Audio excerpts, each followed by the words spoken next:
Shalom lekulam.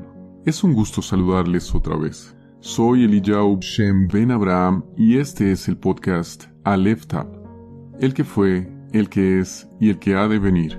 En esta entrega compartiré con ustedes el material de EMC Shalom Internacional que corresponde a la segunda aliyah de la parashá número 54, que lleva por nombre Bezod HaBerajá y es la última parashá del ciclo de estudio y significa "y esta es la bendición".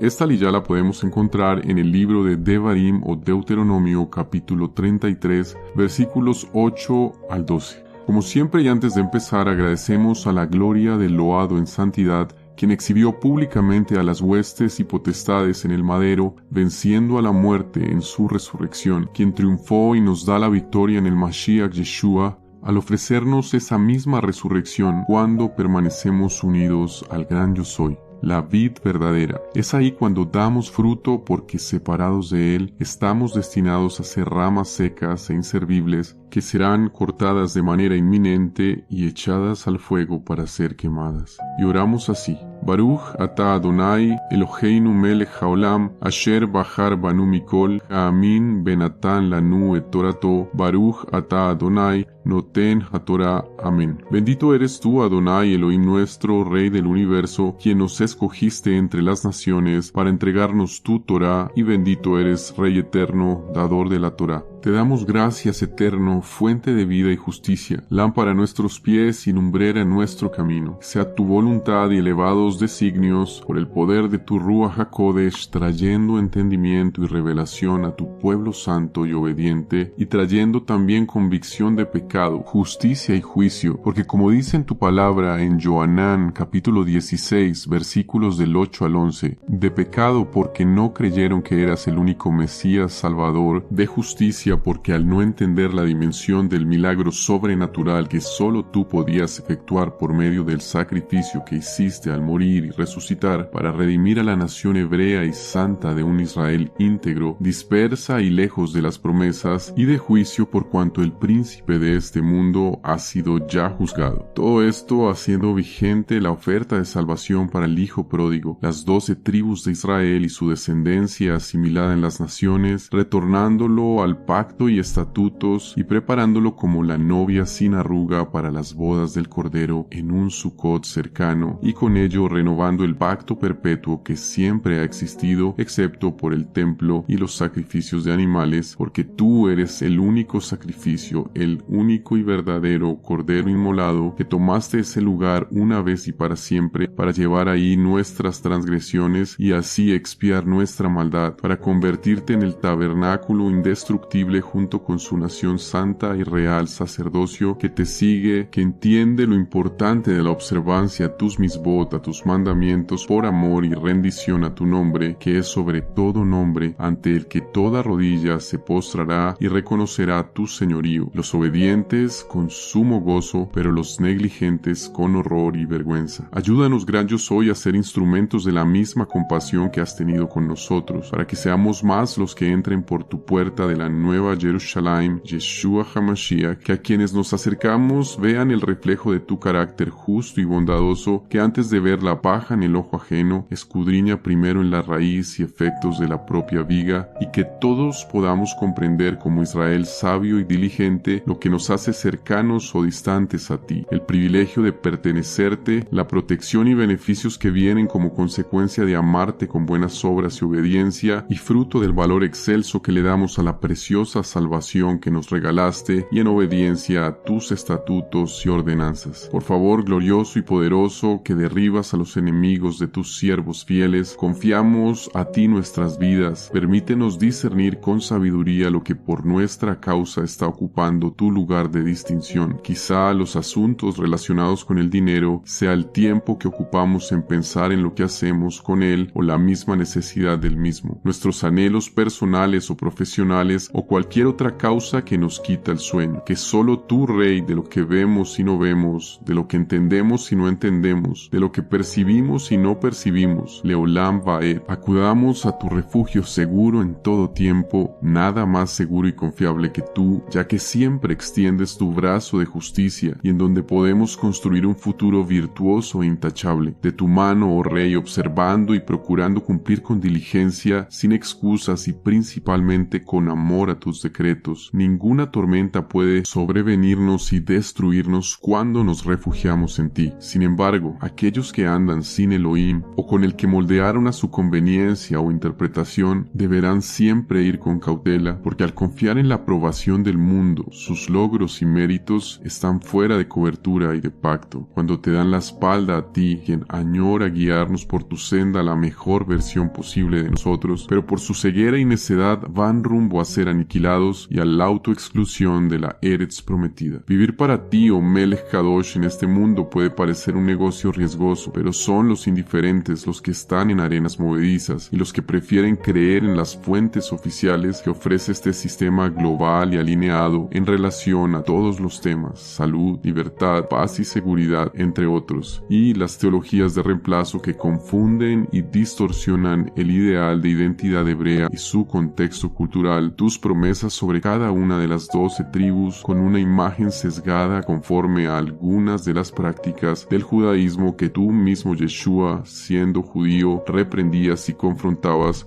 porque estaban fuera de ti, la Torá viviente. Ayúdanos, sabia majestad, con tu palabra a ser mansos para resistir, pero audaces para ver más allá de lo evidente. Hemos orado en el nombre y por los méritos de nuestro Adón, Beshem Ubem Hashem, Yeshua HaMashiach. Después de haber estudiado las bendiciones para Rubén y Yehudá, entramos en el capítulo 33, versículos 8 al 10. Y de Leví se dijo: que tu Tumim y tu Urim sean con tu fiel, a quien probaste en Masá, desafiaste en las aguas de Meribá, que dijo de su padre y de su madre: no los considero. Acá vemos varias cosas interesantes al mencionar el Urim y Tumim. Esto nos remite a Shemot, o el libro de Éxodo, capítulo 28, versículo 30, donde se mencionan los instrumentos de juicio que usaba el sumo sacerdote o Cohen Gadol, perteneciente a la tribu de Leví, descendencia de Aarón, y que por asignación divina usaba su pectoral o Hoshem Mishpat, que era una placa de tejido rígido plegada por la mitad, y en su interior se encontraban el Urim y Tumim. El pectoral tenía 12 piedras preciosas, cada una de las cuales tenía inscrito el nombre de una de las 12 tribus. Cuando el sumo sacerdote elevaba una consulta a Adonai, el Eterno respondía a través del pectoral, iluminando las piedras que contenían las letras, conformando así la respuesta a la consulta. El Urim y el Tumim eran usados por el sacerdote para tomar decisiones. Estos nombres significaban maldiciones y perfecciones, y se refieren a la naturaleza de Elohim cuya voluntad revelaban. Estos eran llevados en un pequeño saco y eran sacados o echados para llegar a una decisión, un sí o un no. El sumo sacerdote usaba estos dos objetos para averiguar cuál era la voluntad de Elohim con respecto a asuntos de dudosa posibilidad que tenían que ver en su mayoría con el bienestar de la nación israelita, generalmente a pedido de los dirigentes, y también algunos sabios concluyen que el Hoshen o el pectoral era un medio para clarificar lo desconocido a través de la naturaleza santa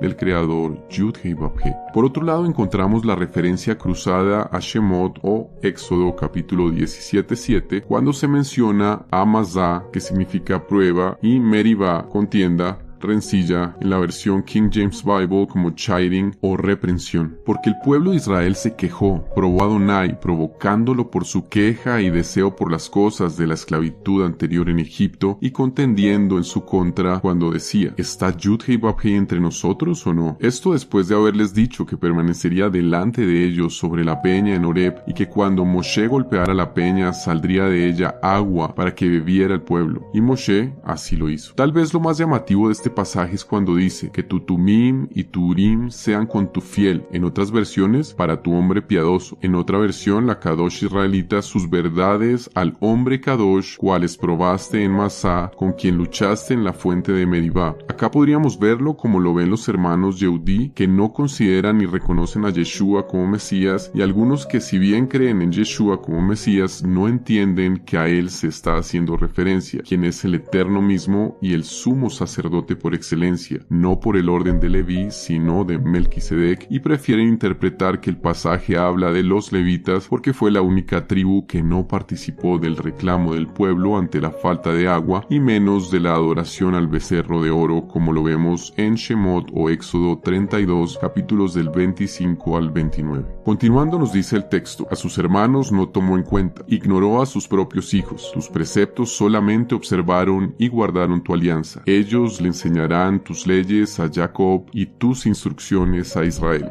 Te ofrecerán incienso para oler y ofrendas enteras en tu altar. Leví tenía dos trabajos importantes. Primero, eran los responsables del servicio de la casa de Yud-Hei Vав-Hei. Segundo, instruir al pueblo en toda la Torá. Esto implicaba que tendrían en su mano la revelación de Elohim y por consiguiente eran los que consultaban al Altísimo por cualquier situación difícil. El capítulo 33, versículo 9 nos dice que dijo de su padre y de su madre: no los considero. A sus hermanos no tomó en cuenta, ignoró a sus propios hijos. Tus preceptos solamente observaron y guardaron tu alianza. Esto no es una referencia o un ejemplo que indica que debemos olvidarnos de nuestros padres, sino que es un llamado a colocar bien nuestras prioridades. Yeshua dijo en Lucas o Gilel capítulo 14 versículo 26: si alguno viene a mí y no me ama más que a su padre, madre, mujer, hijos, hermanos, hermanas y aún su propia vida, no puede ser mi discípulo. El libro de Mateo en el versículo 37 del capítulo 10 también nos dice: el que ama a padre o a madre más que a mí no es digno de mí, y el que ama a hijo o a hija más que a mí no es digno de mí. La obediencia a la Torá está por encima de todo. El capítulo 33 del libro de Devarim en el versículo 11 sigue diciendo en relación con la tribu de Leví: bendice Yud-Hei Vав-Hei su caudal y favorece sus empresas. Dales por la espalda a sus adversarios, que no vuelvan a levantarse sus enemigos. Anteriormente Leví fue maldecido a causa de su ira al encabezar la destrucción de Shechem o Siquem, pero en este momento es bendecido, demostrando así que Yud-Hei Vав-Hei siempre da una segunda oportunidad a todo aquel que se acerca a él con un corazón humillado, como lo expresa la escritura en Teilim, Salmos 51, versículo 17: mi sacrificio Elohim es un ruach, un espíritu quebrantado, Elohim. Tú no rechazas un corazón contrito y humillado. El contar con la bendición del Altísimo, del Jaelión, es una garantía de que ningún enemigo se levantará en contra de aquel que es depositario de dicha bendición. Como lo dice la escritura en Teilim, Salmos 27, versículo 3: si un ejército acampa contra mí, mi corazón no temerá. Si la guerra rompiera contra mí, aún así yo seguiré confiando. El capítulo 33 del libro de Devarim en su versículo 12 nos dice ahora en relación con la tribu de Benjamín o Benjamín. De Benjamín dijo: